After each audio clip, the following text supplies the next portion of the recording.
But we start with an absolutely fascinating situation at the top of the 4th division. We see if Bury can get promotion. Well, the only team who could possibly catch them was Scunthorpe. Bury at home to the champions Wimbledon, needing a win to be sure. Possibly a point would do, depending on how Scunthorpe got on at Chester. It could even be settled on goal difference, which was narrowly in Bury's favour as well. Complicated, yes, but very dramatic. And the atmosphere in the Bury dressing room beforehand reflected all that tension, and we were privileged to be there for those last-minute preparations. I don't know, I should imagine he'll play left back, because those two played centre-halves. Eric Potts, who got promotion last season with Burnley, getting a few pointers there from manager Jim Eiley. You get by him. Which left back? Their left back. He gets by him. What a cleric. Have you seen him play? No. No, well. I've seen Eric play. And it was confirmed shortly before kick-off that Len Cantello was out through injury, so a place in midfield for Mark Hilton, who's been injured himself for most of the season. And he'll play centre midfield, so you'll come in contact with him. You know, make sure when they've got the ball, you're with him. When we've got the ball, it doesn't matter. You know, do your own thing. So how much of a surprise was the news about Cantello? You know, Len's, we've known all week he's not going to play, so we've had Mark playing in the same position as Len. You know, centre midfield, he just sits in there, in the centre. He'll stay there with Joe Jacob and Tommy Gore, allowing them to go forward. And how do you feel at the moment? Feel great. Feel great. I think the players feel great, and I think we'll go out there and do it. Come on then, let's do it. Let's go. Give in easy here. Hey, there's a lot of pride at stake here, Jono. Now let's get out there and do our business. All right? Yeah. All the best, everyone. Come on. First to the ball. Win it. Joe, hang on, Charlie. Use it in there now. Get round the back. Finalise your moves, Jono. Now it really is down to the players. A tremendous welcome by a big crowd as we join commentator Martin Tyler. Disappointment for Bury. Len Cantello failing a test on a damaged knee. His place in the centre of midfield goes to Mark Hilton, only his second league game since breaking a leg in August.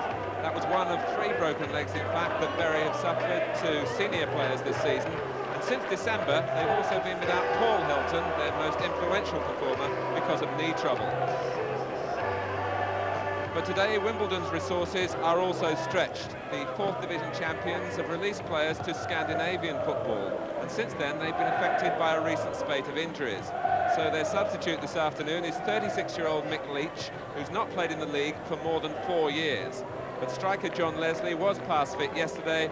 He's competing for the honour of top scorer in the 4th division with 23 league goals to date. Today's referee is Alan Saunders from Newcastle. Hello, Daniel. I like your strip. Hey, that's my 2 colleagues. That's Ray. Daniel. That's Charlie. Good day. All the best to you. All the best, Skip. Have a good game, boys.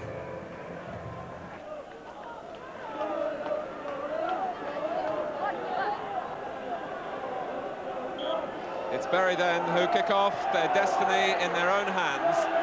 They've lost only one of their last 9 games, but they're facing a side here in Wimbledon, the champions of the 4th division, who are unbeaten since January the 8th, a run of 21 matches.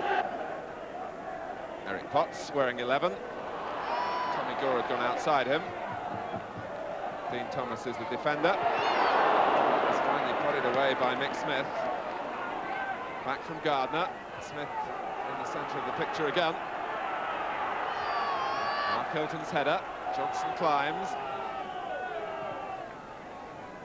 Wimbledon play basically with 4 men forward, and it's brought them such success over the second part of the season particularly. So Bury will have to be particularly alert against the side that have scored in 40 of their 45 games in the 4th division.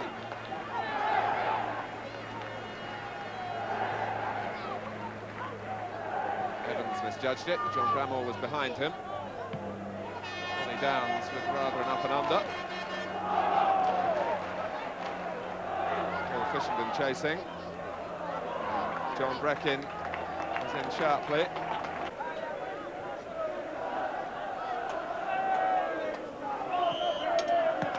Pushed by Peters on Johnson. Certain to be some early tensions in the Bury play.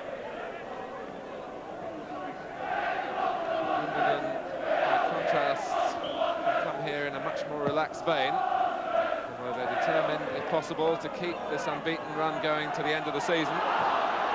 So Jacob battling on, Breckin taking over.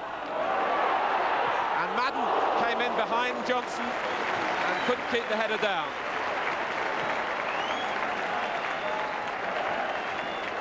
Wimbledon's marking was astray here, and Madden jumped in frustration as the ball dropped over. Halliday's header, straight to Hodges. Evans looks to meet it, and Brown has to make a save. So, fairly straightforward one.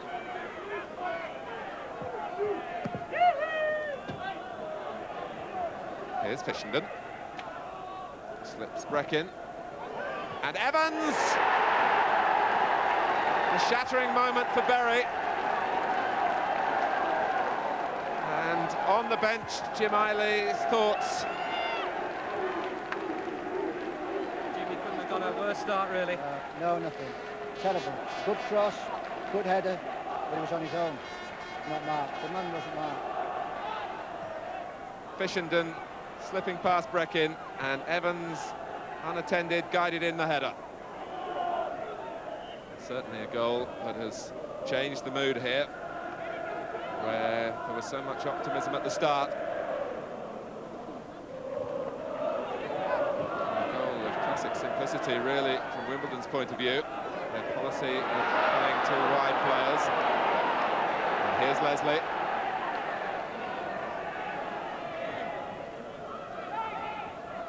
Hodges, who plays it in. Morris. And Fishenden's volley won't count. He was offside. That is a relief for the home side.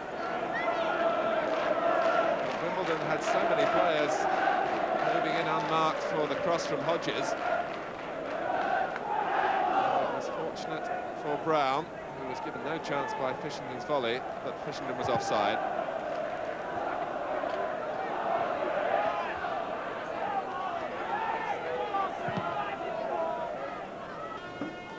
With the header. And Thomas for Wimbledon.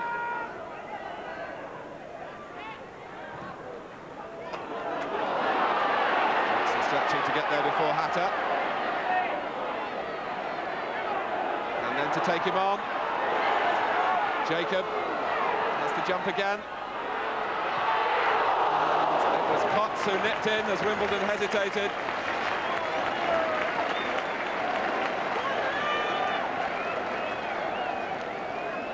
Came initially a little too high for Joe Jacob, but he won the second header with good determination. They wanted the goalkeeper to come for it. Potts was in, but couldn't keep it down. Breckin now with a chance to cross. It seemed to go into the back of Johnson. Wasn't punished. Halliday. Johnson again. And still Steve Johnson, if he'd gone down, he would have got a penalty, I think. But the referee allowed him to take the shot. But there was certainly contact after Steve Johnson had won the initial header. He went past Hatter, who half-tripped him. Johnson went on, shot wide, and the chance had gone. Gardner. Hatter again coming in strongly. This time the linesman waves John Leslie on. And it's Evans who tries to meet the cross, and Downs, 2-0. Problem upon problem for Berry and for Jim Eiley. Jim, your thoughts after that second sickening goal? Oh, that's a shocker. A shocker, really. We don't need that at this stage of the game. No way, no way.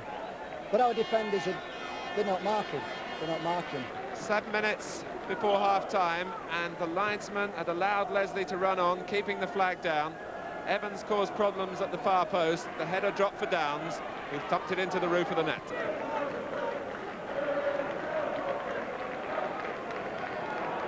Leslie. Nicely played by Hodges.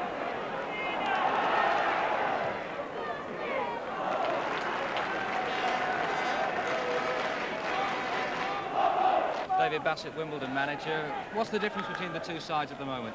We've got 2 goals. We've taken our chances, and we've restricted them to only 1 or 2 small chances, and we've defended well. So, and we've looked dangerous when we've got in around their box, and fortunately we got an early goal which went for us, and we've now added just 1 before half-time, which is an important time, really. Leslie. Fishington played it early. And Evans turned Bramall. And Bramall took it away from the goalkeeper as it came off him. Hodges. And Downs was thwarted as he came in by Mark Hilton.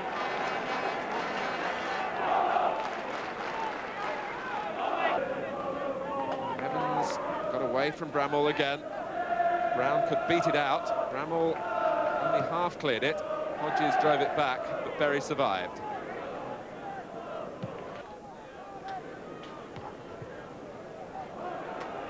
Johnson, is he away here? And was that handball by Thomas and Madden? But the penalty is given for hands. And a break goes Berry's way at last. In the dying seconds of the first half, Thomas came across and used an arm. And although Madden then put the ball wide, the referee pointed to the spot. So Tommy Gore, what responsibility with him now? He's scored 5 times from the spot already this season. And fails at the crucial moment. Besant threw his body into the line of the shot, which wasn't particularly well directed, it must be said. Joe Jacob with an air of disbelief around Gig Lane, taking the corner. Besant will pluck those out of the air. 6 foot 4 inches. The end of a disastrous first half for Berry. Jim, what is the main concern now? Well, the main concern is to start playing football, which is not... We haven't done that at all. We haven't played. We've been shocking. The lads, the throws on the goal, it's as simple as that in the first half, and it's up to me to try and put it right at half-time. And what are you going to do to put it right? Well, just have a go at him and just go out there and say, look, have a bit of confidence, start playing football like you can. It's no good playing the way you are because it's just disaster. The crucial statistics of the first half, the goals for Wimbledon by Stuart Evans and Wally Downs, and the penalty miss for Berry from Tommy Gore. It's been a happy season for the travelling Wimbledon supporters. They've all come up here today on a special train from London.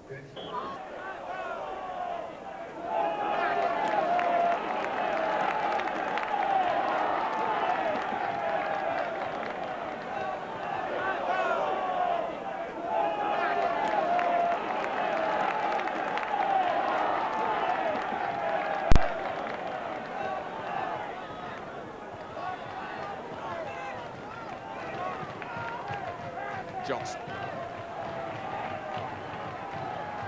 against Hatter, goal kick.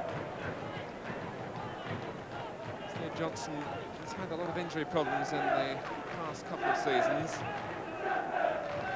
Striker still full of potential.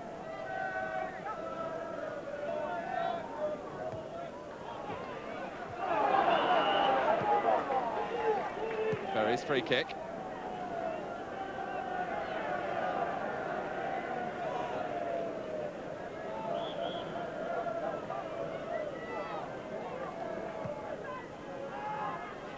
Bramall was jumping at the man quite blatantly.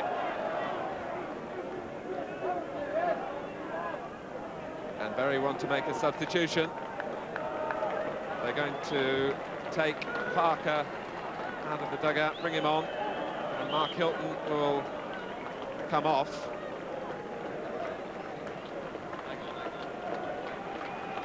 Parker's a striker.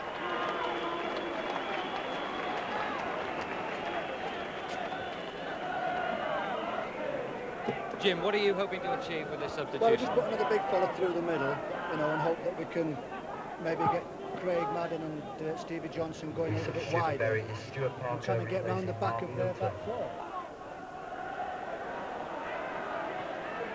Downs.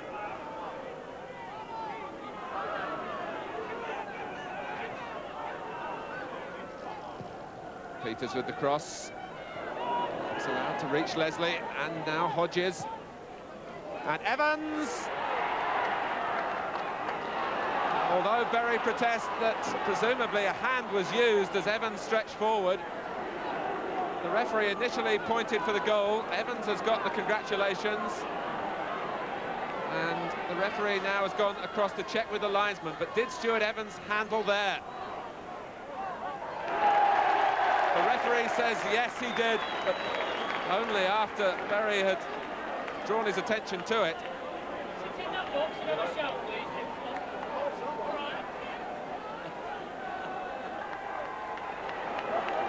And there's some reaction round the ground that suggests that something significant has happened at Chester.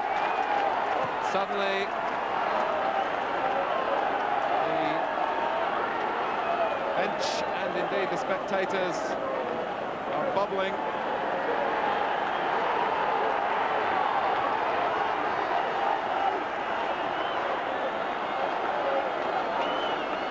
Certainly Jim Eiley feels that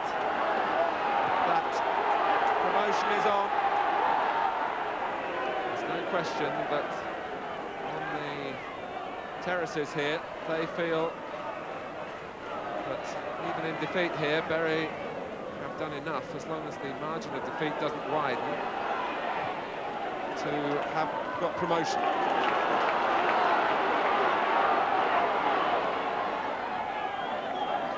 Crowd concentrated on two games at once, the one here and the one at Sealand Road. Gore lets fly.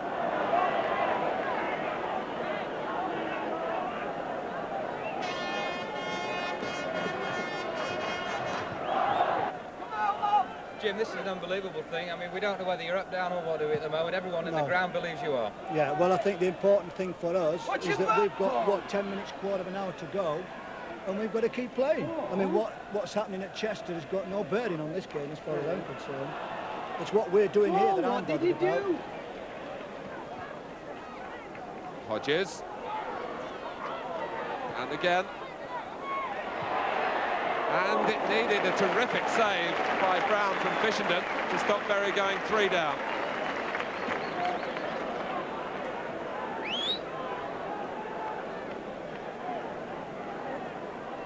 There was a real skirmish here. Fishenden found the ball coming quickly to him. And he angled the shot well, and Brown responded well. The header was from Morris.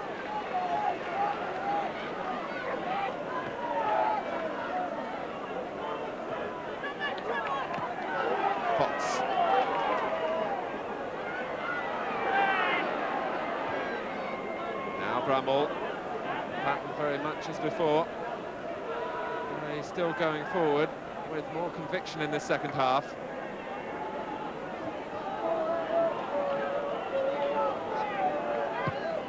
And Halliday drags it far too close to the near post.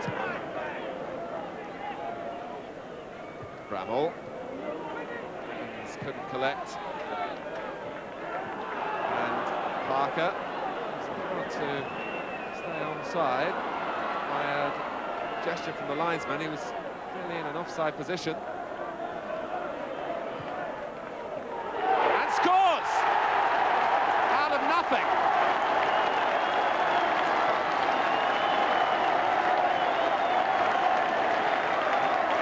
It was a real lazy looping shot with 11 minutes left. The linesman indicated that Stuart Parker had been played onside, then he collected the ball and bounced it past Besson. Jim, what are you going to keep attacking now? I think you've got to. Yes, well, we want another goal. Definitely, all the way, attack. Hatter this time. Wimbledon, by and large, have shown great composure at the back.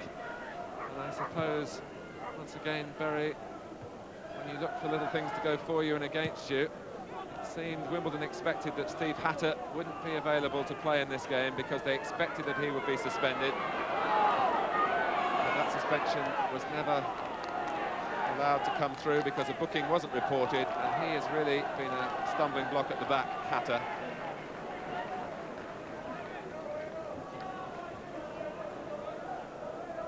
And Steve Hatter has done as much as anyone in this Wimbledon side to spoil Bury's day.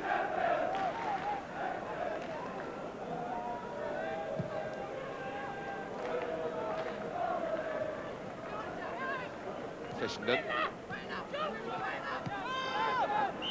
Downs is offside. We're into the final minute of the normal time.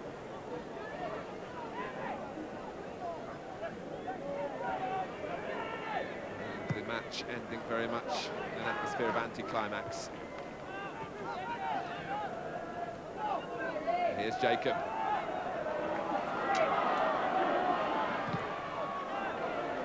Stay on his feet as well as Thomas did.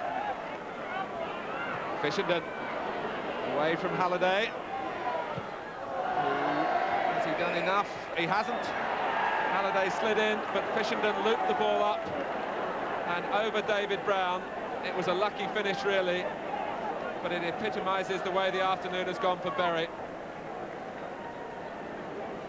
Ball skidding on the damp turf into Fishenden's stride. Halliday slid in, and it might have even looped up off him. Brown was totally committed, and Wimbledon lead 3-1.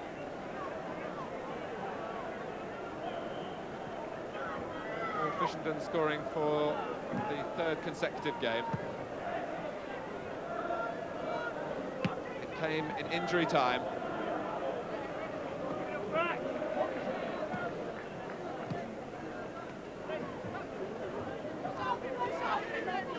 Gardner.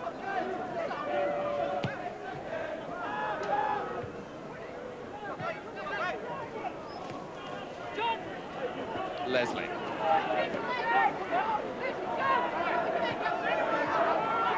Rodgers.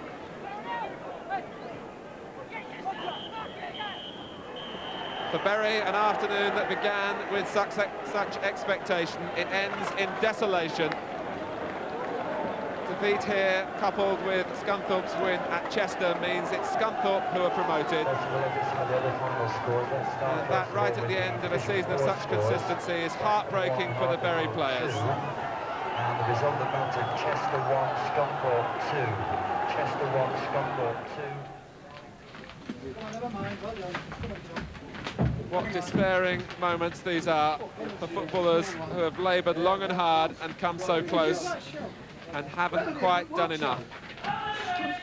Well, you don't really need any words from me to describe these scenes. The Bury players absolutely shattered after learning, of course, that Scunthorpe had beaten Chester to deny them promotion. Well, we didn't play, did we? There we are. I mean, we looked a bag of muck at times, you know, we just didn't get to the ball, we didn't pass it right, we stayed up them. They looked the champions they were. Anybody's ever been in this position, I mean, we knew really, we only had to win the game, and just on the day we just didn't perform at all. We didn't really play, but we still had a few chances to, I mean, most of all the penalty, which was just, you know, came at the right time just before half-time when we're 2-0 down, and just one of them things really, just really never got any direction on the shot and the keeper saved it. We all tried hard enough. I think it's just 9 months' work, just right down the river now. Do you think it has really sunk in, or do you think that's something that will come tomorrow, maybe? Well, I think it'll be for a few days now. At the moment, it's just sheer and utter disappointment. There's nothing else you can say. You know, it's just an empty feeling. You know, it's you're so near to it, really, and then at the end of the season, there's nothing. I mean, we've been up there right from the start of the season. You know, we've never really cried about the injuries we've had, but I think without the injuries, we would have been high and dry now. But that's no excuse. It was down to us on the day, and I just don't think we performed really. I feel disappointed, but I feel more disappointed for the players, really. I mean, you've missed out quite a few times in the past, haven't you? Does it get any easier to take?